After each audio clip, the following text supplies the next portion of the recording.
Ertaga o'lasiz. Vallohida billohida bu hazil so'z emas. Tasavvur qiling, 2026-yil 1-fevral. Ertalab soat 9:10lar atrofi. Nafasing to'xtadi. Ruhing tanangni tark etdi. Yaqinlaring shokda, yig'lashyapti. Asr vaqtiga qadar seni yuvishdi, kafanlashdi, janozang o'qildi. Qarindoshlaring, agar bo'lsa 1-2 do'stlaring ko'tarib qabristonga olib borishdi va ko'mib bo'lishdi. Hamma uyga qaytdi. Uyda esa sening telefoning qolib ketgan, xabarlar va qo'ng'iroqlar kelyapti.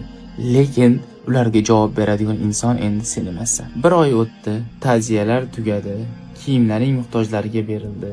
Hattoki zarradan olgan o'sha qimmat kiyiming ham senga nasib qilmadi. Sen joningni tikib turib o'sha yurg'izgan blogingni esa boshqasi yurityapti. Agar unda xayrli ishlar bo'ladigan bo'lsa savobi, agar faxsh va zinodan iborat bo'ladigan bo'lsa Alloh ofiyat bersin. Va oradan yarim yil o'tdi, endi faqat bayramlarda eslanasan. 10 yil o'tgandan so'ng esa bir bola bor edi-ku, Alloh rahmatiga olsin, yaxshi bola edi deyilasan, xolos.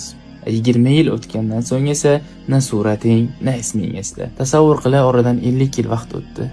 Hattoki seni avlodlaring ham kim bo'lganingni eslamaydi. Qabrtoshingdagi isming esa o'chib ketgan. 200 yil o'tgandan so'ngchi seni bu dunyoda bo'lganingni ham, bo'lmaganingni ham hech kimsa bilmaydi.